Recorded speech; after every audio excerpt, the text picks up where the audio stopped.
Flight 751 Air Crash Investigation. On 27, 1991, Scandinavian Airlines Flight 751 departed from Stockholm to Copenhagen. The aircraft had to perform an emergency landing due to its failure of both engines. The failure resulted from a series of events. Before, the MD-981 had a buildup of clear ice on the upper portion of the wing.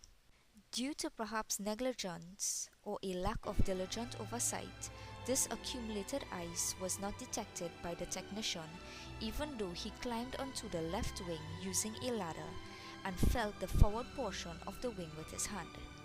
He claimed to have found slush and no ice. After the technician's consultation with the pilot, orders were given to de-ice the underside of the wings because frost was seen there. The technician then ordered further de-icing of the wing to ensure it would be free of slush.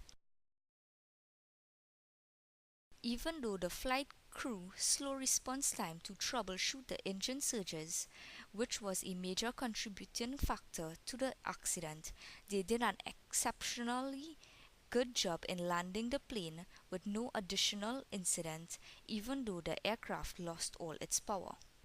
The airline's responsibility to take a major role in training the pilots in critical areas as knowing how to react when there is an engine surge or any other eventualities was sadly lacking. Where are we now? Look at the icing. The wings aren't quite done. They've done the underside. Now they're doing the top. Thank you. Under Captain Rasmussen's instructions, the ground crew had already de-iced the plane once. Now they're giving it another pass.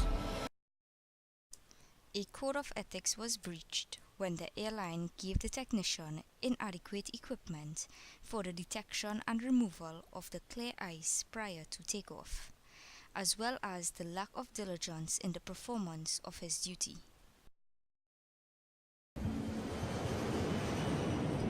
Less than a minute and a half after takeoff, the DC-9 begins falling from the sky. It's obvious the source of the noise is the right engine. Sounds serious. I believe it's a compressor stall. I took the right throttle and moved a little back. The engine performance increased when I reduced the throttle. Another code of ethics was breached by the flight crew since the operating manual contained ways of eliminating engine surges. It is the pilot's duty to empower themselves and add to their knowledge and skill, and keep abreast of new developments. There was no evidence of strict adherence or clear-cut guidelines as to how to respond in emergencies. We're not supposed to call into cockpit now. And then I thought, this is an emergency, I have to call the captain.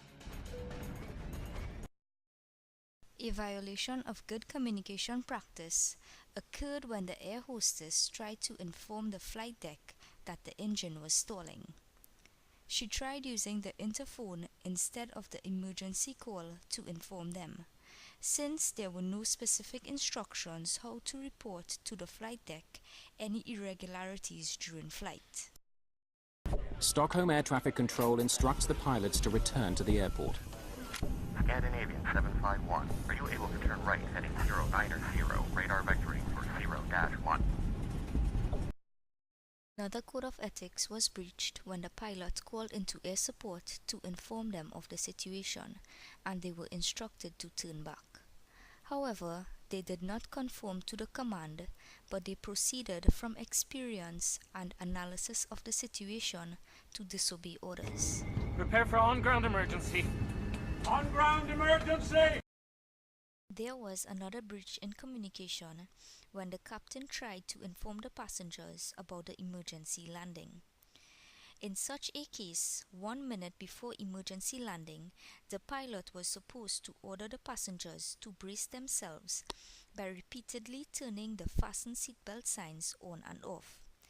Instead, the captain shouted several times, "Prepare for an on-ground emergency." I saw that green area and I saw that little light spot in the middle of the forest, but that really looked short. Steer right! Steer right! Furthermore, another violation of professional ethics was breached by Captain Per Homburg when he told Captain Rasmussen to veer to the right. Captain Per Homburg should have been careful not to recommend an undertaking for Captain Rasmussen for which he was not well qualified. The lack of communication and ethical breaches resulted in the total destruction of the aircraft upon impact.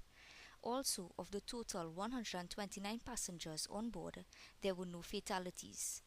8 seriously injured, 84 slightly injured, and 37 with no injuries. This incident also left Captain Rasmussen psychologically incapable of performing his duties.